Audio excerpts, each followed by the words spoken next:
ঘটনা ঘটেছে আরজি কর হাসপাতালে।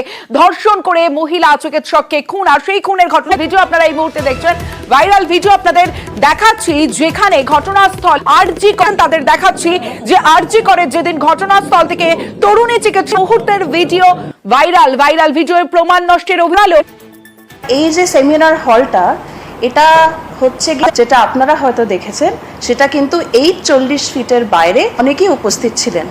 ফ্যামিলি মেম্বার ছিলেন, পুলিশের স্টাফ ছিল, হসপিটালের স্টাফ ছিল, ডাক্তার, এবং সেমিনার হলে যেখানে বডি পাওয়া গেছিল তার থেকে 40 ফিটের মধ্যে বহিরাগত কেউ আসেননি।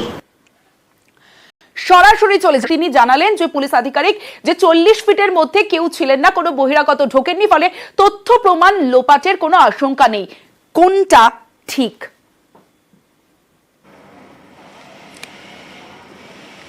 দেখো, একটা বিষয়, যে সেমিনার রুম সেখানে লালবাজারের তরফ হলো জায়গা তারা নাকি ঘিরে রেখেছিলেন, বাকি যে 11 ফুট সেইখানে যে 40 ফুট যে কর্ডন করে রাখার যে বক্তব্য, এখানে যদি ঘিরায়, কিন্তু এই ভাইরাল ভিডিওতে দেখা যাচ্ছে যে প্রচুর মানুষ সেখানে একত্রিত হয়েছেন। প্রমাণ বা লোপাট বা তথ্য প্রমাণ লোপাটের কোনো আশঙ্কা নেই, এটা লালবাজারের দাবি। কিন্তু প্রশ্ন হলো, এটা ঘেরাই থাকে বা সেই জাতীয় জিনিস দিয়ে সেখানে ঘেরা থাকতো বা সেটাকে কর্ডন করা থাকতো, সেই ঘেরা জায়গার ছবিটা যদিও লালবাজারের তরফ থেকে সেই অভিযোগ একেবারে কিন্তু উড়িয়ে দেওয়া হয়েছে। তারা বলেছেন যে সে দেহ পড়েছিল তার থেকে 40 ফুট দূর অবধি সেখানে কর্ডন করে দেওয়া হয়েছিল বা সেখানে ঘিরে দেওয়া হয়েছিল।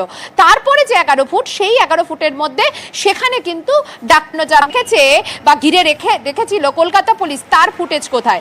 সেটাই তো পাওয়া গিয়েছিল।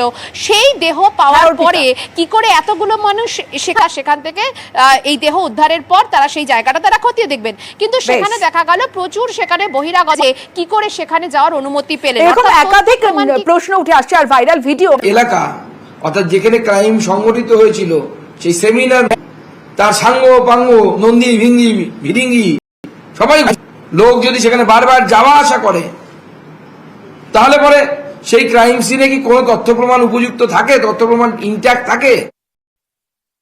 যাবেন সেই জায়গাটায়। ফলে এখন সেখানে কারা গেছিলেন, কেন গেছিলেন, কোন জল্পনা বাড়িয়ে, সন্দেহ বাড়িয়ে, এটা হলে ওই হতে পারত, এর জন্য ওইটা কেন হয়নি, এর বদলে করে ডেকে বা গিয়ে কথা বলে এর আসল কারণগুলো। ভাইরাল ভিডিও, সেই ভাইরাল ভিডিওতে দেখা যাচ্ছে তাকে আজ তাকে সিজিওতে তদন্তে নিজামে তলব করা হয় দেবাশিস সোমকে। আমার ওখানে পোস্টিং আছে।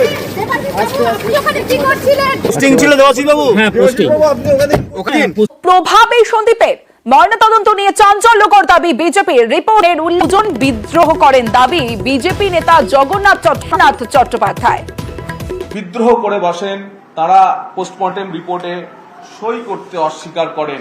যখন দেখেন যে দুজনেই বেঁকে বসেছেন, বাধ্য নাগাদ তারা ওই পোস্টমর্টেম রিপোর্ট যে সিস্টেম আছে সেই সিস্টেমে আপলোড করে দেয় চায়। और ये धोनी की हुई जी गजब ग्रेट।